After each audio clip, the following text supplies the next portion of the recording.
We're here at one of the Safelite Auto Glass locations to show you guys something really cool. Now, when we got into, putting the windshield into the 55, I called them to see if they had the windshield, and surprisingly, they did. They also have the technique and the expertise to know how to do the rope set glass. Now, I really realized that this is something that's not really DIY, especially when you get into the 90s and the 2000s and onward, because of the technological advancements in the car. They became more of not just a windscreen, but an actual integral part of the car that kind of held together on a structural level and keep you inside and all that. But wait till you see just how crazy the technology in windshields has gotten. I'm gonna show you just how cool a windshield can be. All right, so this is Pascal, and I was basically telling him that I was telling you guys that I'm not gonna mess this up. I want him to kind of let you dive in and see, why is this Audi getting an eye exam? Well, no longer are the days of the simple glass. You guys have a car back at the shop you were telling me about. But we're the expert in this. This has sensors in the glass now. We're talking rain sensors, lane departure, all safety devices that need to be recalibrated after the work's performed in order for the car to do what it's designed to do. You spent a bunch of money on a really nice car.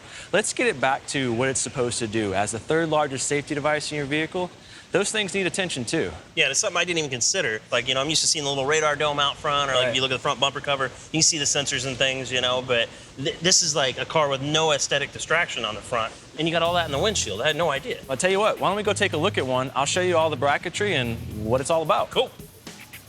So let's take a look at what we got, Jared. We talked about how complex this glass is. What we're looking at is some bracketry for that camera we talked about, as well as bracketry for a rain sensor. When it starts to rain, the wipers come on automatically.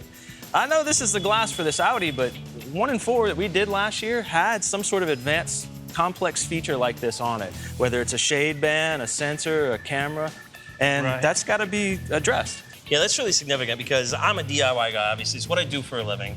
Sure. But there's a place where you just got to know your limitations, and hand it over to professionals. And for me, it was probably the late 90s, early 2000s and beyond when glass was urethane set, and also you had the more complicated flush mount trim and all that stuff. It's time to bow out because you're going to do more damage than good.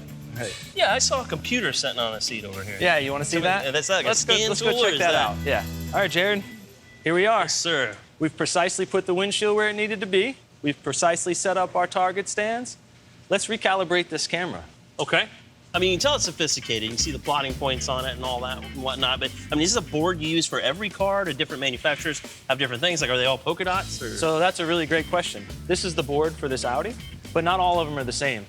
Although this one has sweet polka dots, some of them are smaller. Some of them go in different places. They have different patterns to them. So that tablet that we were talking about earlier, it's plugged into the car's computer right now, discussing what it needs to with the camera, and the camera will then recalibrate based off of where these things are in space. It's pretty precise, and it's all based off of your safety. I actually love that. It's kind of, different manufacturers' approach to it, but still getting the objective achieved. And that gives you guys an advantage because you kind of know how they're doing it, all across all the different models, plus the capability and all. Right, we have the training to work on all of these different types of vehicles. I tell you what, well, it definitely firms up my DIY idea. Basically, this is a car I could still do paint to, all kinds of stuff. Sure. But I'm not messing with the windshield. I'm leaving that to you Leave this guys. one to us, Jared. Thanks for coming by, man. Yeah, man, Really appreciate having you. It's really cool stuff. Yeah.